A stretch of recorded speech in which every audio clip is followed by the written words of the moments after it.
We're getting this party started. It is Friday. We're talking today about all things ads, Facebook ads, Google ads, YouTube ads, you name it. This is ad class after all. And what better place to talk about ads than ad class, right? I mean, come on.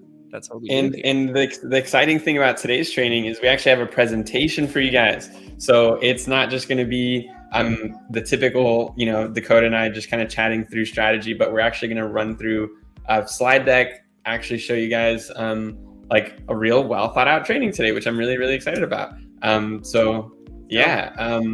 Dakota, do you want to share? Do you want me to share? How do you want to do it?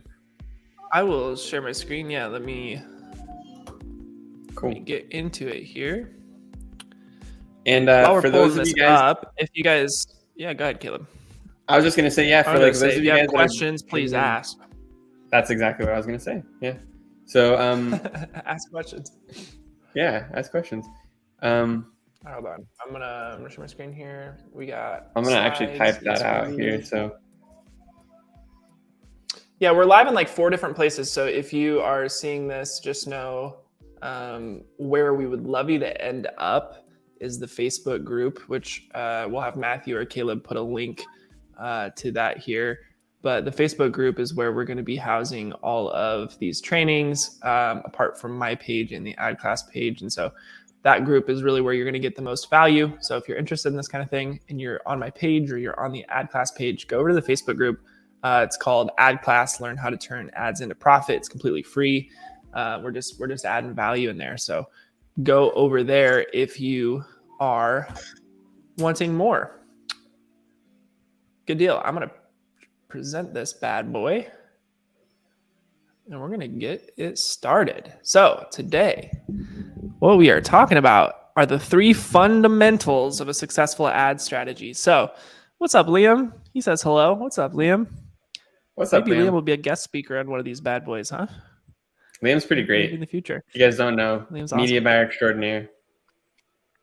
Yeah, and he also goes by Eiffel Tower, as you can see in his profile picture. So today it's the 3 fundamentals of a successful ad strategy. And really, honestly, guys, what we wanted to distill in this presentation just from the beginning is if you don't know anything or don't know where to start, hopefully by the end of this presentation, you have like actual tangible strategies that you can pull away from this to advertise for your business or for another person's business, right? So whether you're trying to get into media buying and like make money for yourself by providing a good service to others, or whether you're a business owner that just honestly needs more leads for your business, this is going to be great for you either way, right? We're going to kind of go through how we approach advertising from a very fundamental level. So that's what we're doing. Here we go. Here are the 3 things that we're going to be covering in this training. Number 1, your winning message and copy. Number 2, winning ads. Number 3, winning funnels. So these 3 pieces work together to create an ad strategy. A lot of people think about ads and they only picture the very front end of what running advertising is, which is the actual ad itself, right? Mm-hmm. As you'll notice here, point 1 isn't even about ads, right? It's not like run the ads, right? It's not anything related to what actually shows up on Facebook necessarily or what shows up on YouTube necessarily. Instead, it's figuring out the message and the copy behind what you're going to run ads for. So ultimately, if you're thinking about running ads and all you're thinking about is ads, you're missing a whole other piece of the puzzle. And that's what we want to show you here, right? So the fundamentals are 3 pieces: winning message and copy, winning ads, and winning funnel. So let's get it going. Part 1, winning message and copy. This is number 1 most important thing that you can figure out if you're going to be successful in advertising. We promise. The most important thing by far. Like if this isn't good, the rest of it just basically falls apart. So if your message sucks, everything else sucks. Basically, yep. You could have the coolest product in the world, right? You literally could have invented the best, coolest thing in the world, and you're ready to sell it, and the product's amazing, and it changes lives. But if you don't know how to describe that product, if your message sucks, it doesn't matter. Everything else sucks too. So that's why we start here. So here's 2 examples, right? This is an example of an agency owner. Actually, Caleb, why don't you go through this slide for me? Yeah. So, so here's two business owners. Okay. So, business owner A is an agency owner that does YouTube ads for e-com stores. And so is business owner B. But the difference is that their monthly reoccurring revenue, so that's what MRR stands for. So monthly reoccurring revenue for business owner A is 20K a month, but business owner B is making 90K a month. Okay. But they're doing the same thing. Okay. So head over to the next slide. And what you'll see is that the main difference between these two people is that business owner A, the one who's making less money, says we run YouTube ads for e-com stores. That's their whole approach as a business owner. Okay. Business owner B, she's saying we scale e-com stores with our YT checkout system. And so as you can see, there's a massive difference in how these two are approaching their message and their copy.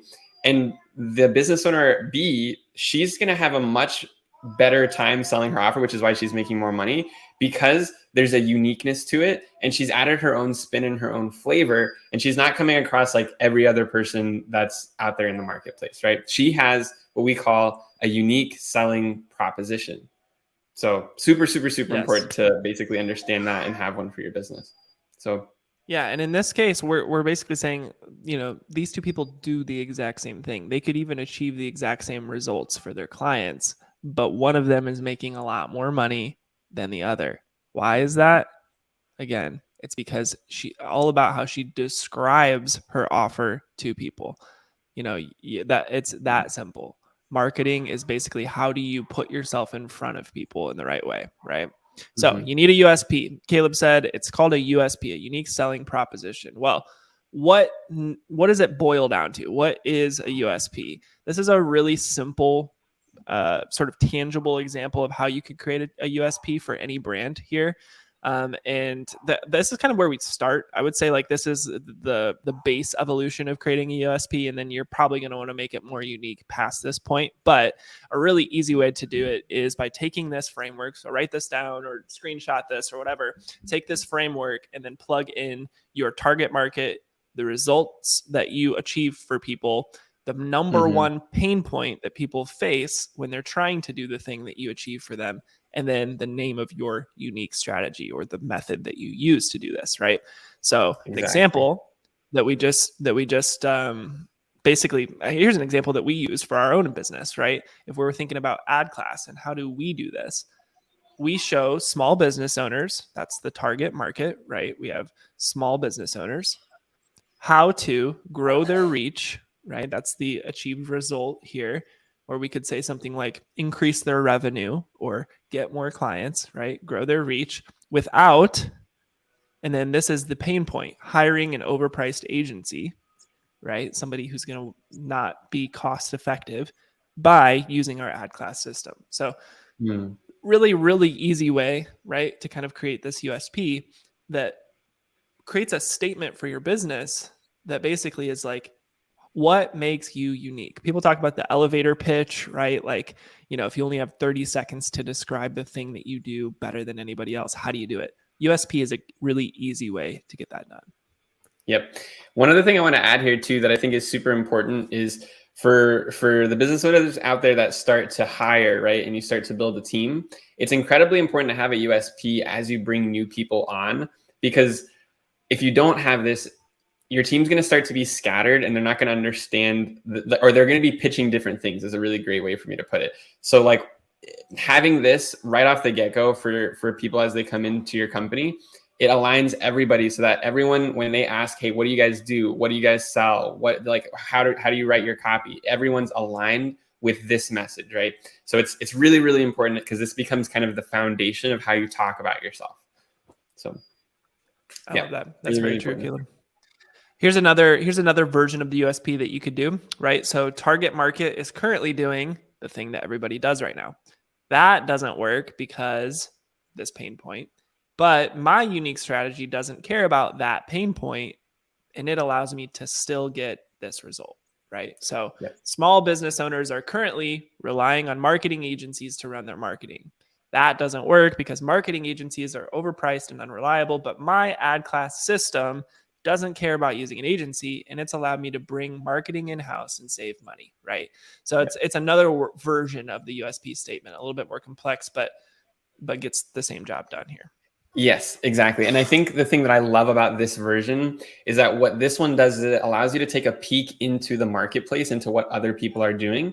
And like what you'll understand is as you start to write copy for your own offer, you have to be able to understand deeply what everyone else has been trying to do, right? Because you want to speak to how your solution is different from that and how it's going to provide different results from that. And if you follow this framework, it kind of gets your mind thinking in that frame, like what has everyone else tried before and why is my thing different, right? So really, really cool. Absolutely. And if you need help with audience research, researching competitors, join the Facebook group if you're not already in it and go back through our previous trainings. We've done some on those as well.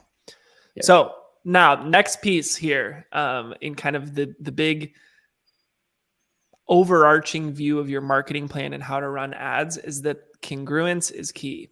Congruence is key. And so what we mean by that is that basically from the start to the finish of anything that you put out there, that USP that you create should be front and center, right? And so your ad needs to have that in mind. Your landing page needs to have that in mind. The content that you're serving needs to have that in mind. So if you have a USP created, now all of the sudden, all of the copy you write, all the landing pages you make, all of the content that you produce, all talks to each other in that same language. And that language is your USP, right? If there's one piece of the pie that doesn't quite say that, that's where people get confused and they don't actually know if your offer is going to be right for them. So it's the same thing Caleb just said about like people who are selling your product, people who are engaging with the community. All of those people need to also be congruent with this message, right?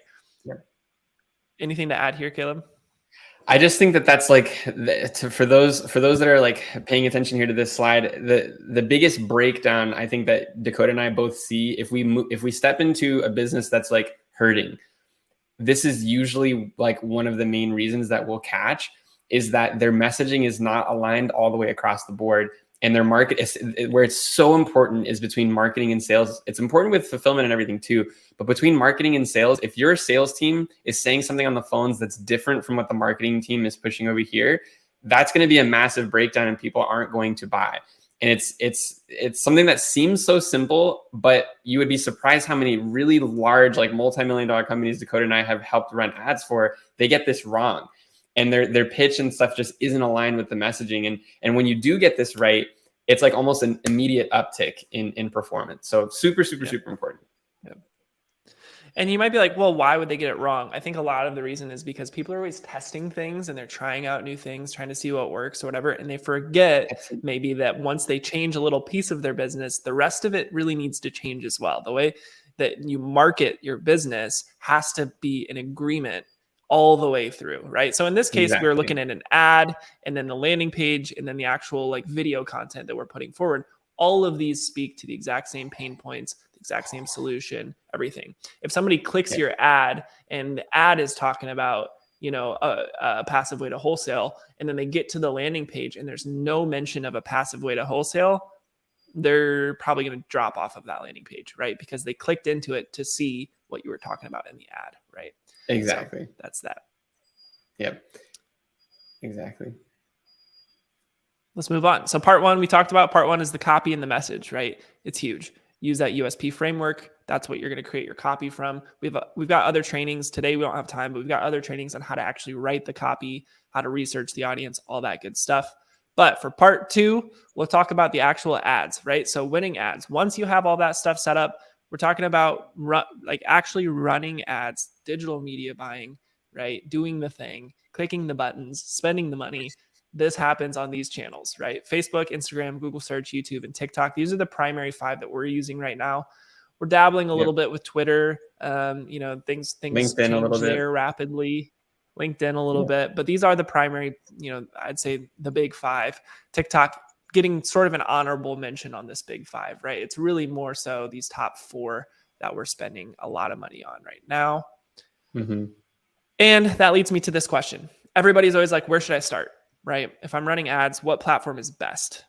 What channel is best? And while I understand the question, it's not actually the right question, right? Mm-hmm. The right question is not what channel is best. The right question is, where do your people hang out, right? Where do your customers hang out? That question if you can find the answer to that, you're going to have a much better time running ads, right? Because Mhm. ultimately, if you're running ads on a platform where your people aren't hanging out, you're just wasting money, right? Exactly. And so, Exactly. yeah, Caleb, how do you find out where your people are hanging out? I guess would be a good follow-up question to this. Yeah, there's so many different ways to do it, but I think the first thing is like obviously define your avatar, your target market, and then start to go into their blogs, start to go into the different forums where they hang out, go check out maybe some of the like YouTube channels that they might be watching and things, and just start to like engage in the conversation and see like what they're doing, right? Do a few Google searches and see if there's maybe like a Reddit area where they're all hanging out or whatever. But you have to kind of do a little bit of that digging in that research to actually figure out where they are hanging out. And I love what you were Yeah. talking about there with like, not asking the right question, because I think one of the huge things with deciding on a channel is like people get so stuck into that shiny channel syndrome that you and I talk a lot about. And I think that is just like, it's a pit to fall into, because there's so many like gurus and people online that are just like preaching one specific channel, like you got to do this one, you got to do this one, you got to do this one, and that's just simply not the case. It's way more so just figuring out what you said, right? Like, which is where they actually hang out. What are some ways that you've been able to find some people? Yeah, so I like to, I mean, I'm like a consumer.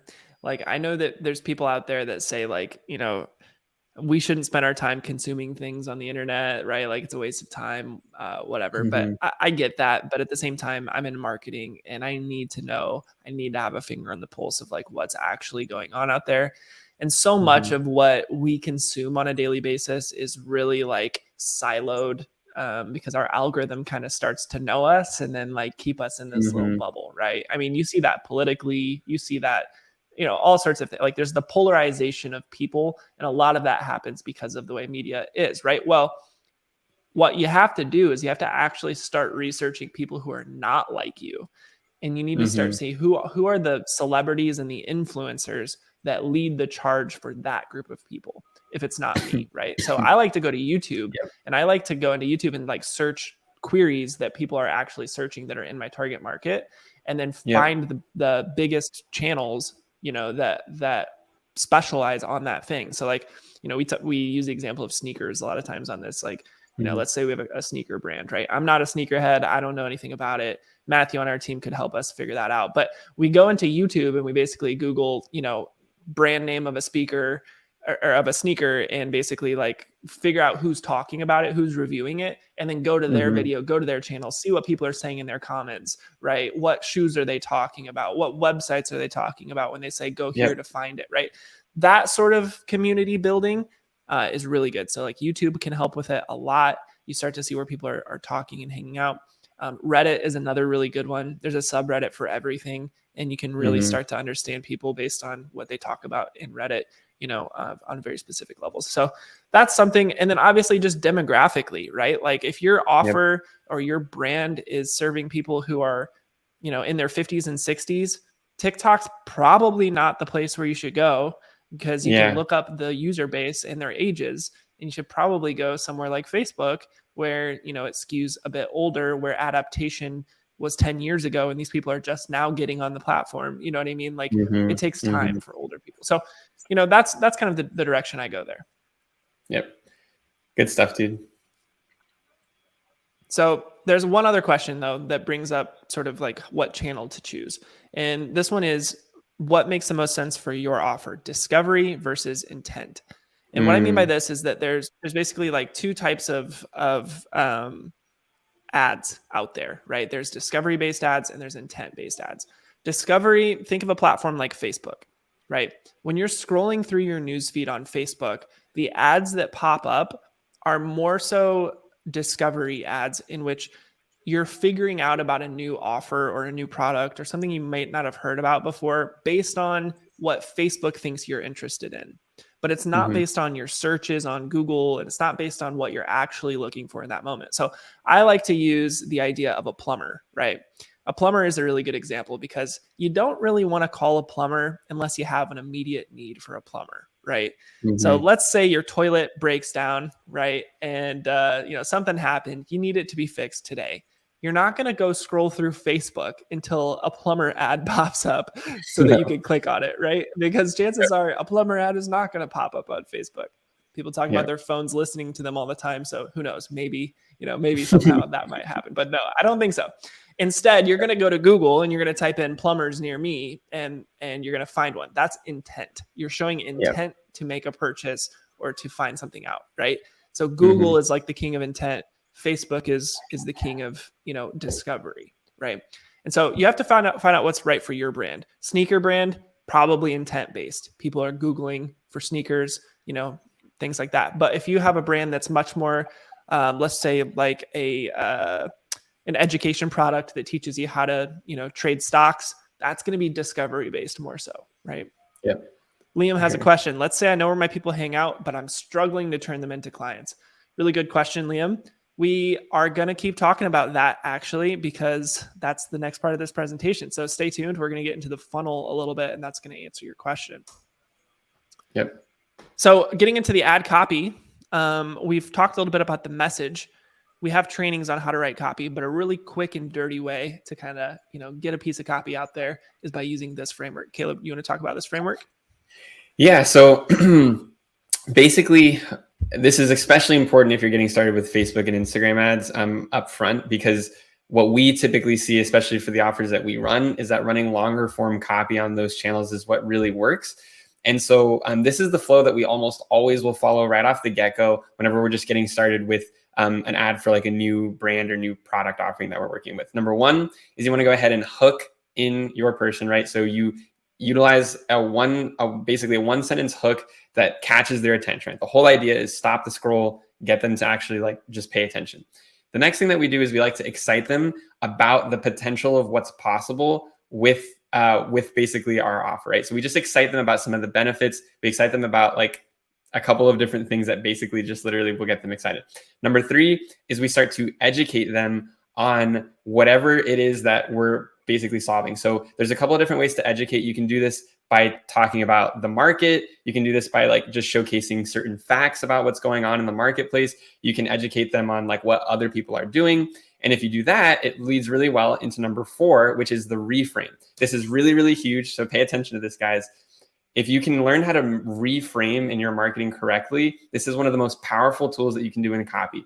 Basically, what you're doing here is you're showing the audience that you understand how they think, you understand their thought process, but there's something wrong with that thought process, right? There's something wrong with the way that they've been thinking or approaching the current situation they're in. And then you reframe them into what's actually correct about that, right? So Dakota, I'm going to put you on the spot really quick here. Let's kind of stick on that speaker or that sneaker product. What would be a way to like reframe how someone's currently thinking about buying like a set of shoes? Yeah. So that's a great question. I think let me use shoe size as an example. Let's just say, because we had this discussion internally the other day. We were playing Two Truths and a Lie, and one of the ad class team members said, I'm a 13.5 shoe size. And I immediately knew that was a lie because there is no 13.5 because I'm a 13 and you just can't find them. Right. And so let's say though that our brand is a sneaker brand that invented half sizes for gents with big feet like myself. Let's say that we had a 13.5.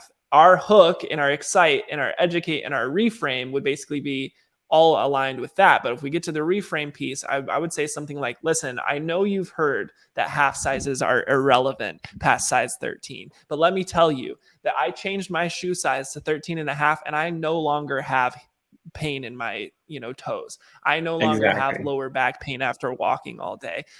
It is possible that changing your shoe can actually help you physiologically throughout your whole body, right? Things like that, where it's like, we could even draw it out a little bit further and we could say something like, did you know that the shoes you wear are actually causing the majority of the pain in your back? Right. Something like that, right? Like where it's like a reframe where they never thought of it that way. Right. Yep. Hopefully that's huge. That was that's really good. Yeah, no, it was. That's exactly what I was looking for, bro. Really, really good stuff. So you take kind of the way that they're thinking about things and you reframe it in a different light. It gets them to think about the thing differently. Then after you've done that, you reveal your solution, right? Hey, this is like the thing that, basically has saved the day for us. You then move into a call to action. That's just what CTA stands for. You can then push urgency. Hey, we have X amount of this product left. Hey, we only have X amount of seats for this. We only have X amount of tickets left. We only are going to be offering this for X amount of time, right? That's urgency. And then again, you can remind them with another call to action. So take a screenshot of that. If you're watching now, this is a really great exercise if you're getting just started with some copy, especially if you're getting writing copy for Facebook or Instagram. So cool. Yeah, we can move on. Heck yeah. Next slide is about creative style. So now that you've got your copy, people always ask us, like, what is actually working right now? Like, what is the best type of ad? How do we find, style and creative that is best? Thank you, Facebook user, for saying amazing. Sorry, it doesn't show the names if you're in the group because it's a private group. But I appreciate that, Facebook user. So short form video with subtitles is working really well right now. So you see on the right side of the screen, that's an example of a short form creative that we're running right now. It's kind of that style that you've probably seen everywhere. At this point, Alex Hormozy, Ryan Pineda type guys. Shout out the Pineda team. We love those guys. The like big bubbly words that kind of move fast and change, and there's fast cuts between scenes and things like that to hold attention. It's kind of the TikTok style, right? This does really work well for ads right now still. I think adding in B-roll and adding in sort of like a little bit more movement and keeping them short, usually before a minute, are kind of the biggest pieces that you can do there. But that's not all that's working. Static images still work great. Honestly, static images are still crushing for us. So if you don't have a camera, or you're shy on the camera and you don't have like video of your product, don't feel like you have to have that to succeed. People use that as like an excuse, I think. They're like, well, I don't have video content. I don't have that piece. So I'm not going to run ads. Honestly, if your message is good, and you did part 1 of our training today, you've got that down, you wrote some killer copy, throw it up with a photo on Facebook and see what happens, and you'd be surprised. It really comes down to that message more than it does the medium in which you put that message forward. Yep, exactly. And then finally, motion graphics. That one's a little bit more intense, but there are really good templates in Canva specifically if you want to just mess around with some motion graphics, some B-roll in there. We've seen that work really well because they can be really short form and it can get placed in a lot of different formats on the ad platforms. So some apps that can get you started with these sort of videos specifically, if you want to get into the videos. CapCut is awesome. I use that. They have a really good sort of AI tool for captions and things. The Captions app does that exact same thing and does it really well. And then if you're like recording scripts for your own offer and you are not really good off the top, like you can't just start talking and things will flow. That's okay. That's normal. Use something like the teleprompter app, right? Where you can write out your copy first and then hold the phone and it's going to actually like scroll through your copy as you're recording. That is super duper useful. Julia says yes to motion graphics. She couldn't agree more. Julia's awesome. She does video editing on our squad. And yeah, we've seen some great success with motion graphics, as she said there. So Liam, back to your question on, let's say we know where our people hang out. We've got our message. We know our offer well. We can describe it well. What do we do now? We can't seem to get these people. We know where they hang out. We know what we're selling, but for some reason, we still can't get them to convert. We can't get them to turn into clients. Why is that? And what do we do from here, Caleb? It all comes down to the funnel, right? It's what happens after the click is the way that I always like to word it.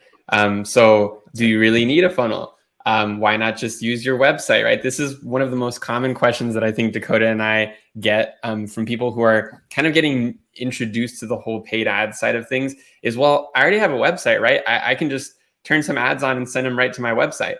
And it doesn't work that way. It just doesn't work that way. That's the best way for me to put it. So what I mean by that, I like to use an example here, Caleb. So I'm going to show, let's use an example, right? Let's say that you want to buy a sneaker, right? And let's say you're selling a sneaker, right? You're selling some really awesome sneakers and you are going to link people to your website. And let's say your website is Amazon.com. right? Yeah. Like, Yeah. let's say you have an ad for a great sneaker and you're going to share, how to get to that sneaker. And so you send them over here to Amazon.com because, they'll find it once they get there. And they get to Amazon.com and oh my goodness, look at all this stuff. Okay, wow, premium brands. Oh, you know what? I have been looking for this Some camera right earbuds. here. I'm gonna go ahead and click into this. Oh wow, yeah, it's on sale, 14% off. Okay, maybe I'll grab this. Oh shoot, now I don't have money for the sneakers anymore. Right? Yeah. Your Yeah. intent was to get them to buy sneakers. What if Amazon did ads like this, right? Instead, Yeah. if, let's say we want to buy Air Force Ones, whatever they are, what we want to send them to is an actual landing page for that sneaker. So if I was going to do that and I, you know, have a product in my website and I have a page already built out for it, what I want to do Yep. is send people to this page, right? Yeah. And honestly, I would even send them to a simpler version of this page that didn't have all of this stuff at the top that they could get distracted Exactly. by. Exactly. Yeah. The key, what Dakota's driving home here is that if you send people to a generic website, the website is designed to do a bunch of different things, right? The website is designed for like about us, contact us, learn more about what we do, blah, blah, blah. When you're running ads, you have a very specific goal in mind. It's like when someone clicks, I want them to do this thing. I want them to take this action. And your web page that you send them to needs to be specifically designed for that one goal and only that goal. There should not be any leaky way for them to basically exit or go on, get distracted or do something else. It's like you clicked, here's the reason why you clicked, we're going to do this thing. That's why you really need a funnel, because your funnel is going to be designed for those specific actions, whereas your generic website is not designed for those specific actions. It's designed for a bunch of other things. That's the biggest difference between these two. I want to make sure that we drive that home. I don't know, Dakota, if there's anything you want to add to that. But Yeah, no, and I mean that's why it's called a funnel, right? I mean, hopefully everybody out mm-hmm. there knows that. But let's say you're real thirsty, right? And you're just trying to fill up your gallon of water, right? And in this scenario, you've got a funnel and you put it in the gallon and you're approaching a waterfall. You're going to fill that gallon way faster if you put the funnel on top and go under the waterfall and collect as much as you possibly can. And everything you collect is going to one place and one place only, right? That is what we're talking about here. The waterfall is the mass of people that are on the internet, and the gallon is your business. So take the biggest funnel you possibly can and get them all concentrated down into your gallon so that you can start, selling your product. And that's honestly what a funnel does. So, you don't want a leaky funnel. You don't want holes in the side of the funnel. You don't want people leaking out and finding their way into other gallons. They need to end up in yours, right? And so that's the whole point here. So yes, if you're going to run paid advertising, you have to have a marketing funnel. This is the one we recommend to start with for most offers. Now, if you're the sneaker example, maybe this isn't the best funnel for you. But if you're selling something, trying to get clients, let's say you're a solar company and you're trying to get people on the phone to sell solar to. Let's say you're a mechanic and you just want more people to bring their cars into your shop instead of somebody else's, right? This is the type of funnel that you should use. High ticket education, this is the funnel. This is the one that we've spent $40 million on, right? Is this exact funnel. So this one is pretty simple. It's made up of basically 4 pages, right? We have the landing page. We have what we call a VSL page. We've done trainings on this in the past, so please go back and watch our VSL trainings. We've even gone through how to write a VSL on this in this group. I mean, we're giving away the whole kit and caboodle here. If you guys want a good VSL training, go back to that one. We got the booking page after the VSL page, which is where they can actually put in their information to contact your business and talk to you directly. And then the thank you page, which is just, hey, show up to the call. Can't wait to talk with you. Here's some resources. Very simple funnel. Everybody that goes all the way through this funnel successfully books a call and is ready to talk to you and hopefully buy your thing, right, at your business. That's funnel A. We have a simple funnel here for funnel B. This is something that would be better for maybe a front-end lead magnet, something where you're giving away free value like a newsletter, right? This is basically that type of funnel. And, for businesses like this, it might be as simple as, hey, I just want people to know about me and I want their email so I can contact them, right? Yep. This you're sending to an opt-in page, collecting email, and then you're basically just giving a thank you page. Yeah. The thing that I think is really cool about this funnel specifically is that what you'll notice here, like right after the thank you page, is that we have like that SMS and a call with a setter step. So that what's really neat about this funnel is that if you have a setter, if you have someone that's willing to work those conversations and kind of do a little bit of that nurturing, the front part of this, the landing page and opting in for the lead magnet, is usually cheaper. So what I mean by that is, like, the previous funnel Dakota just showed is a VSL funnel. Those calls can be anywhere from like $100 to upwards of 300 something. If you're doing a lot of qualifying and you want like a super, super high quality lead, it can be a little bit pricey to get those booked calls on the calendar, right? Well, in this scenario, what we're running is a lead magnet funnel where those opt-ins on the front, people who are registering for that lead magnet, like an ebook, like Dakota said, you can get those from anywhere from like as low as like $5 to maybe up to like $20, right? For people to opt in for something like that, which means you can get a lot more of them. So if you have somebody to work those conversations, or you yourself are willing to put the time and effort in, that's a cheaper way to get leads in the door. But because it's cheaper, you have to do a little bit more work, right? So it just kind of depends on where you're at as a business. But this funnel can be really great if you have someone or you are willing to put in the time to work the leads. Yep. Yeah, I love this funnel for like very beginner businesses, because the business owner's hungry and they want to talk to every single lead. And this is a great way to get sales in the door. Yep. So how do you know if it's working, right? You got your funnel set up, you've got your ad set up, the copy set up, all that stuff. You got to have KPIs. KPIs are what are called key performance indicators. So KPIs basically tell you, what am I willing to pay for a conversion, right? So Caleb said earlier, you might pay $5 for a lead, $10 for a lead, $15 for a lead. How much do you pay for a call? Well, it's going to be different for every business. So people ask, like, what should my KPIs be? We can give you benchmarks for industries potentially, but for your business, this number is going to be different than everybody else's. And the way that you figure out what your KPIs are is you backwards design them from the purchase. So what are you willing to pay for a purchase is the very first thing that you need to figure out. So if you're selling something that costs $1,000, what are you willing to pay to get a customer to pay you $1,000, right? That's where you start. Are you willing to get a customer for $1,000, selling $1,000 product and just breaking even? Maybe. Depends on if they have recurring value. Are they going to come back to your business after you get them to pay $1,000 the first time? Are they going to come back next year or the year after that? Or is it a one-time thing, right? You have to start thinking about these: lifetime value to the business, things like that. But for these funnel types, we do have some benchmarks that are, a good place to start. So for KPIs for like a VSL funnel, what we're typically looking for is a click-through rate on ads of about 1.5% or better. That just means that for every 100 people that see an ad, 1.5 click, right? That's kind of the simplest way to think about that. The landing page opt-in, when they're giving you their email and becoming a lead, we look for about 25% on that. Usually it's somewhere between 15 and 30%, but if you're really cranking with a great opt-in page, 25 is a good goal.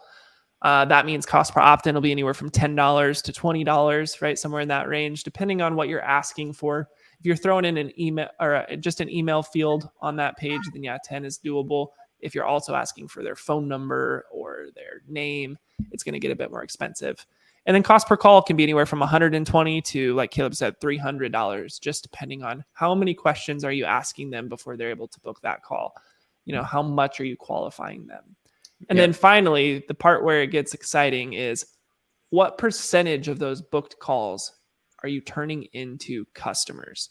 And that is the piece that's going to fluctuate the most in your business, most likely, because depending on your sales experience or the experience of your sales floor, depending on your price point, depending on a lot of things, that number will fluctuate. But you kind of want that number to settle somewhere around 10% of total booked calls.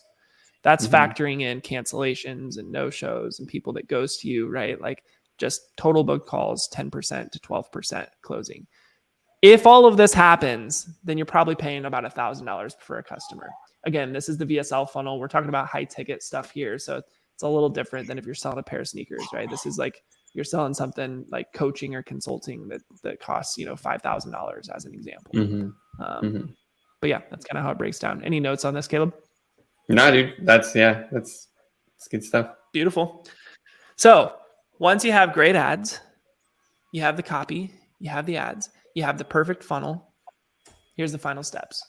You're going to set up retargeting, make sure you're everywhere, and then you're going to scale it up. Oh, we got a question. Liam, if my close rate is low, how do I figure out if it's a sales floor issue or a targeting marketing issue? This is a great question. And this is one that we could talk about for hours.